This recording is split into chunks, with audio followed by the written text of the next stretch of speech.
Bonjour les amis, bienvenue dans le Café Tarot de ce mercredi 23 février. J'espère que vous êtes en forme, que votre semaine se passe au mieux. Merci pour vos messages, vraiment tant privés que sous les vidéos. J'essaie de vous répondre au plus vite, parfois ça prend un jour ou deux, mais en général je vous réponds toujours. Je vous remercie de tout cœur pour votre présence sur la chaîne, pour vraiment pour tout. Voilà, c'est super chouette et je suis très heureuse de vous accueillir ce matin. On va donc merci aux nouveaux, aux anciens, bien sûr, merci pour vos abonnements, ça soutient beaucoup mon travail, ça soutient aussi la chaîne, ça permet aux vidéos de circuler un peu mieux aussi et d'être vues peut-être par des personnes qui pourraient tomber par hasard, entre guillemets, sur les messages du Café Tarot. Alors regardez un peu, j'ai envie de vous emmener en voyage aujourd'hui, on va partir en Égypte. Alors quand je dis on va partir, c'est que je sais pas vous, mais moi j'ai vraiment envie de partir en vacances, en voyage, de visiter, et je n'ai jamais vu l'Égypte. Donc j'aimerais bien y aller un jour, je pense que ça va se faire, un de ces quatre, mais pas tout de suite. Hein. Bon, voilà les circonstances, on ne désespère pas. Et je trouve que ce pays est fascinant, sa culture aussi. Bien entendu, je sais que je ne suis pas la seule, que dans la communauté, il y a des personnes qui adorent l'Égypte. Donc on y va, on part en Égypte tous ensemble, et puis on va voir ce que les dieux égyptiens ont à nous dire. Je prendrai un oracle aussi égyptien pour compléter les messages. Alors il s'agit donc du tarot égyptien que vous voyez là, et puis d'un oracle qui, bon, je ne saurais pas vous dire d'où il vient, mais il est assez, je crois que c'est une édition espagnole qui est assez ancienne. Bon, si jamais ça vous intéresse, dites-le moi, et puis je ferai des petites recherches pour vous dire exactement où vous pouvez vous le procurer. Et puis le message de sagesse, on le prendra avec les messages de guérison de l'Égypte ancienne. Voilà. Alors, quelles sont les énergies positives et négatives? Quelle est la météo de cette journée du 23 février pour vous tous, mes chers amis? Je n'ai pas de café, vous le savez maintenant, quand j'ai pas de café, ça veut dire qu'il fait trop sec, et donc je bois de l'eau. Alors, oh là là, là il y a de trop. Alors, on va continuer à battre les cartes. Hein. Message positif, négatif. Mercredi 23, s'il vous plaît. Ok. Je sentais dans l'énergie du jeu, il y a quelque chose qui est un peu grippé, qui bute. Je ne sais pas si parmi vous il y a des personnes qui ont l'impression de trébucher constamment sur le même obstacle. Ou il y a quelqu'un qui vous met des bâtons dans les roues, peut-être pour un projet, je ne sais pas. Voyez si ça vous parle. En tout cas en positif, on a le 4 de coupe, donc ça veut dire qu'on sort d'une certaine phase un peu d'inertie, d'hésitation. Est-ce qu'on va vers cet amour? Est-ce qu'on va vers cette amitié? Est-ce qu'on va accepter ce lien? Ça peut être la personne en face de vous qui enfin passe à l'action, se dit bon ben je vais arrêter d'hésiter, on s'entend bien, on a plein de points communs, on a des centres d'intérêt communs, on a une attirance, alors cessons d'hésiter, on y va.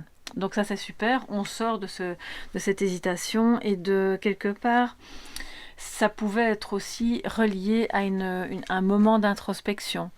Parce que quand on hésite, en général, c'est qu'il y a des choses en soi qui ne sont pas alignées, et qu'on a besoin d'un moment de retrait en soi pour mieux comprendre ce qui nous fait peur. Je crois que vous étiez face à quelqu'un qui avait peut-être un petit peu peur de s'engager. Ça peut être par rapport à une activité que vous aimez bien, même beaucoup, et que vous sortez de cette phase d'hésitation parce que maintenant tous les éléments semblent être réunis pour vous permettre de vous engager en fait dans cette activité. En négatif, nous avons le 4 d'épée. Deux fois le chiffre 4. Ok. Bon. Alors il faut voir un petit peu si ça vous parle par rapport à... Alors ça peut être le numéro d'une maison, une date de naissance. C'est aussi pour moi... Bien entendu, on vient de passer un portail aussi, donc il y a peut-être quelque chose de cet ordre-là, avec l'effet miroir. Mais le 4 d'épée en négatif, c'est-à-dire en défi, je vous le rappelle, on est plutôt dans une notion de défi, me parle justement d'un besoin. Alors c'est vraiment étonnant parce que, regardez, d'un côté, on voit qu'on sort de l'inertie, de l'hésitation. On va vers ce lien, on va vers cette activité qui remplit, qui vous remplit de belles émotions peut-être. Et d'un autre côté, on est encore occupé à se demander si c'est pas plutôt le moment de rester encore en retrait, de réfléchir, on n'a pas envie de prendre une décision. Donc je sens comme des personnes ici parmi vous qui, entre les deux, mon cœur balance. Je ne sais pas si je vais me mettre à l'action ou si je vais encore rester à réfléchir. Il y a de la procrastination ici, il y a qui est liée, je pense, à des peurs que vous êtes en train d'épurer. Je dis écouler, je pense qu'il n'y a pas de hasard. Si j'ai dit écouler, c'est parce que je pensais émotion, les larmes. Vous voyez, il y a quelque chose qui sort, qui vous permet justement d'agir. Voilà, on n'est plus dans l'hésitation, même si mentalement, parce qu'on est plus dans le mental, il y a encore des moments où vous aimeriez vous dire, bon c'est pas grave, moi je ne décide de rien aujourd'hui, on verra bien ça demain, et qu'on me laisse tranquille, voilà. Alors si c'est pas vous, je vous le dis souvent, bien sûr, ces énergies peuvent être transposées à quelqu'un qui est en face de vous, et que d'un côté, la personne en face de vous sort de l'hésitation, et d'un autre, c'est peut-être vous, donc vous pouvez interchanger, bien sûr. Je vais prendre maintenant l'oracle de l'Égypte antique, qui est vraiment assez joli aussi, vous voyez. Et on va voir quels sont les compléments par rapport à ces messages positifs et de défis. Alors, nous avons le 27, qui est... Alors, il est vraiment beau, ce petit scarabée. Et il y a de nouveau une coupe, hein, regardez. Vous voyez, donc je pense qu'on reste quand même peut-être dans l'émotion, ou en tout cas ici c'est le besoin de sincérité.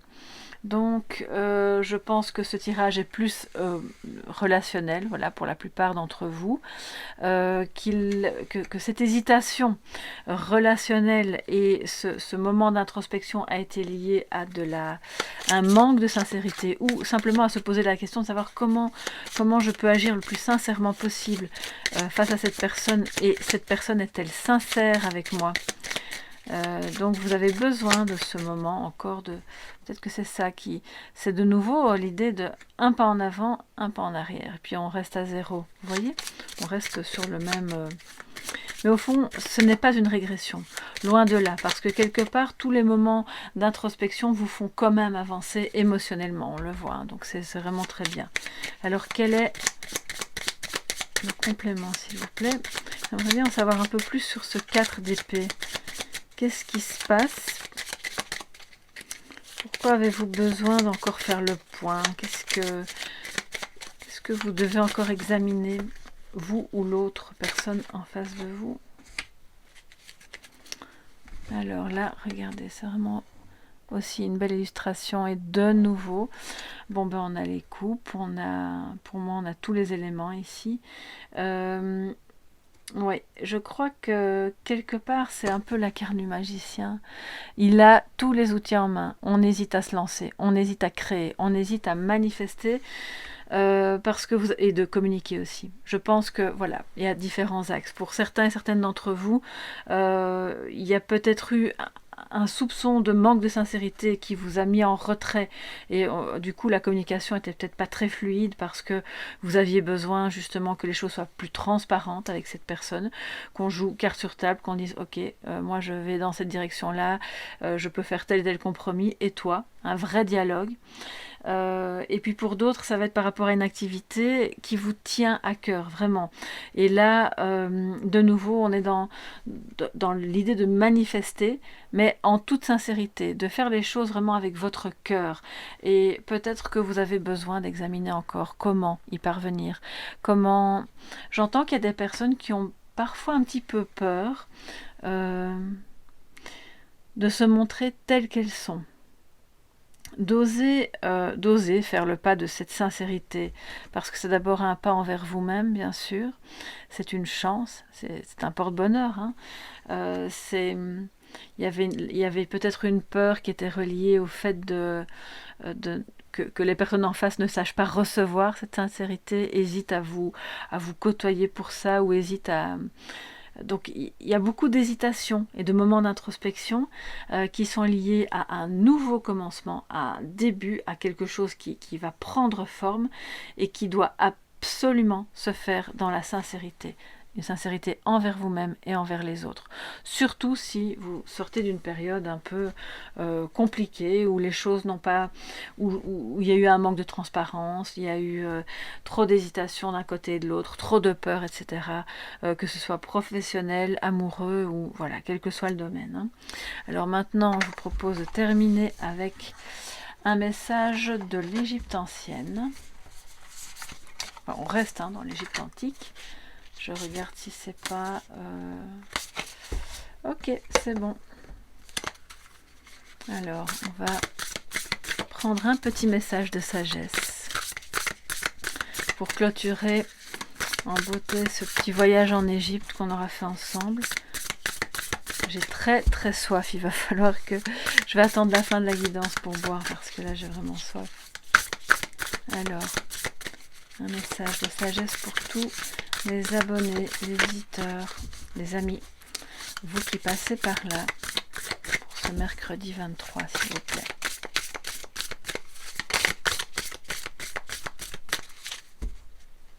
Alors, Isis, la force de l'amour. Voilà. Voyez, donc je pense que c'est principalement relationnel. Que oui, peut-être, comme je le ressentais au début, vous avez buté un petit peu sur les mêmes obstacles parce que la communication n'était pas assez fluide, parce que justement, ça manquait de sincérité ou de transparence, et pas du tout dans un esprit malveillant, mais parce qu'il y avait encore des peurs, des choses à voir, à comprendre, et que vous aviez besoin de ce temps d'arrêt pour justement comprendre par où aller, comment agir, comment communiquer. Isis, la force de l'amour, vous dit « Ô cœur courageux, je t'insuffle ma force et ma ténacité. Rien n'est impossible pour celui qui relève les défis sans jamais se décourager. » Waouh, c'est vraiment beau. Hein. C'est tout ce que je vous souhaite pour cette journée du 23. Ne vous découragez pas. Continuez de faire un pas après l'autre, même si ce sont des petits pas, mais ne restez pas dans l'inertie et dans l'hésitation. On vous dit, vous allez de l'avant. Hein. Vous prenez votre courage à deux mains et vous allez parvenir à manifester et à réaliser ce qui vous tient à cœur, cette relation, ce travail, ce changement en famille, quel qu'il soit. Je vous le souhaite de tout mon cœur et je vous souhaite une très belle journée. À demain les amis. Bye bye.